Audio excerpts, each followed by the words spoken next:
Hey everybody, welcome back to the channel, and today we're going to be talking about the 1985 film Return to Oz, celebrating its 40th anniversary. But before we get into that, remind you guys to please like, subscribe, hit the notification bell, follow me on all my socials, Instagram, Twitter, do all that stuff. All those links will be in the description below. And without further ado, let's get into the video. So Return to Oz is technically a follow-up to the 1939 film The Wizard of Oz. This one stars Veruca Balk as Dorothy, who plays a significantly younger-looking Dorothy than who Judy Garland plays, who was sick. It was supposed to be like a 12-year-old, I think, but she was 16 at the time of the filming. And this movie, it shows 6 months after the events of that film. So you don't see the Tin Man character, you don't see like all the actors that you see at the beginning of the movie, they become characters in the Oz world. You don't see that in this movie, but instead you do see a doctor and a nurse who is in charge of Dorothy because she keeps having these visions and telling her family about it, her Aunt M, or Auntie M, or however you want to say it. And she keeps telling about all these experiences that she had, and they want to have her get her shock therapy, which is kind of crazy. So they decide to take her to this institution where they try to get her shock therapy to forget all these visions of Oz, or what they think of these visions, even though for her it's real. And so they take her to this doctor who is actually, I forgot the name of the character, but he's also in Spawn, if you don't know. He has a very, very cool voice. But they take her to this doctor, and another patient is in there, and she actually, during a storm, she breaks her out of the room where they're about to shock her. And she escapes, and both of them go floating down the river, and they end up in Oz. But this Oz looks significantly different than what we saw in the original film. This movie in tone is very dark, and it starts off pretty dark because when we get there, everything is destroyed. The Emerald City is destroyed. The The Yellow Brick Road is destroyed as well, and everything is kind of in disarray. And it's all because of a character called Mombi, who can like detach her head and like put somebody else's head on there so she looks different. And that was kind of creepy in that. And the Scarecrow, which took over Oz, is no longer the King of Oz. He was dethroned, or not saying they dethroned, but he was captured by the Gnome King, who is in the real world played by the actor who is the Doctor. And the Mombi character is played by the nurse, who is like the evil nurse in the hospital, in the Oz world. So we get different characters in this movie. We get a character called TikTok, which is kind of funny, ahead of its time, because the book series came out in the pre-1920s, so this was, like I said, well ahead of its time. I wonder if that's where they got the name TikTok, or they just say, oh, I have an idea. And it just kind of came up like that. But it's kind of funny how we had something from all the way dating back pre-1920s literature that has the same, even the way it's spelled the same, you know. So that was kind of interesting. And then you have a character called Jack Pumpkinhead. You have another character called the Gump, which is kind of funny, which is like this, it's like a stuffed head, but it's like green and it has antlers and it looks like a moose, but in the books kind of looks like a deer. Like, it's not exactly sure what it is, or a goat or something like that, but in this iteration it looks like a moose, like a green moose. And Jack Pumpkinhead is it's like a jack-o'-lantern, like it's like Jack Skellington but with a pumpkin on its head instead of a skull. And these characters, they go off together and they go to find the Gnome King.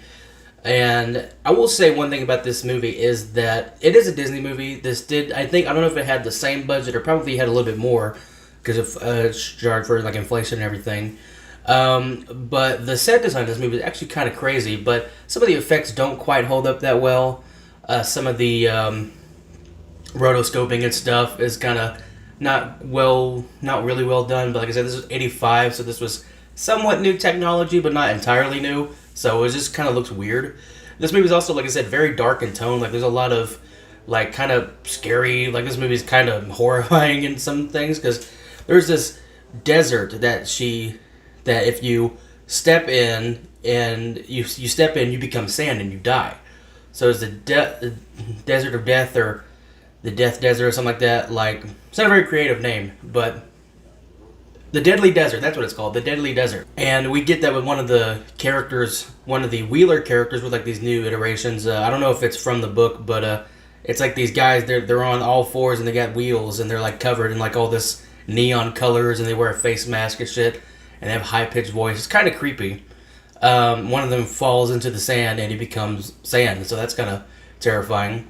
One cool thing I do like about it is that there is some stop motion with the Gnome King character before he kind of gets revealed, and I was like, that looks really good. I was like, I wonder how they did that, because it looks so seamless. Like, it looks like the rocks are separating, and it wasn't CGI because this was '85, so they didn't really have the CGI they would have used. Would have looked terrible if they had any. I don't even know if that was even like a thing, but it's pretty impressive what they did with what they had, and it looks, some of that stuff looks perfect and it looks flawless today. So that was really cool. The supporting characters we get in this movie, like I said, the new characters, they're actually pretty interesting. Like I said, TikTok was like an army built from Oz, like he's built for Oz, but you have to wind him up. Like he can't wind himself up, but you have to like turn certain knobs, and it's like his like thinking, and then he had turned this knob, and it's his motion and stuff like that, but he can't do it himself. He just kind of, once the thing runs out, he just kind of stands still. There's that. You have like the Gump character, which is like, after they like tried to escape from Mombi, they like take this powder and they dump it all a bunch of this furniture, and they take leaves and stuff, and make it this like one character. So they like build this character. And then the Jack Pumpkinhead character was another thing that was made by Ozma, who is like they calls it his mom, which is kind of like this character.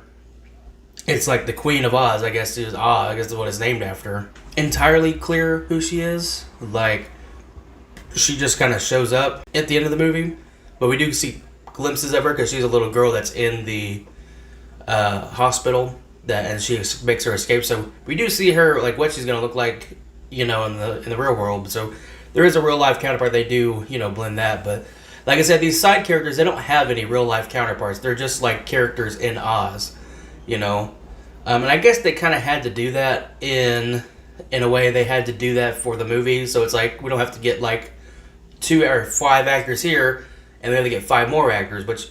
All these characters, they don't really need actors. They don't really need, because they're all mechanical, or they're puppets or whatever. So there's no need to have any actors. They're playing these side characters. Both villains are pretty interesting. They're pretty kind of terrifying. The Gnome King, like I said, he unleashes his wrath, and he becomes the mountain. He becomes like a mountain, and it's like terrifying, and he becomes rocks and fire and everything. And Mombi, she's kind of terrifying, like a version of the Wicked Witch and stuff like that. And this, like I said, the set design and everything is so crazy, and the end of this movie is kind of wild, which I really enjoyed it. I think it's I don't know if it's like my favorite Disney movie, but it's like definitely one of the better Oz adaptations, because there's a lot out there, which I want to make a video about, like different Oz adaptations, so look out for that in the future. Hopefully it comes soon after this, or before, hopefully. So yeah, that's what I have to say about that. Thank y'all for listening, and hopefully you enjoyed this video. What do you guys think of the Return to Oz? Do you like it? Did you hate it? Did it terrify you as a kid? Let me know what your thoughts are in the comments below. And with that being said, thank you for watching. Hope you enjoyed this video, and I'll see you in the next one. Bye.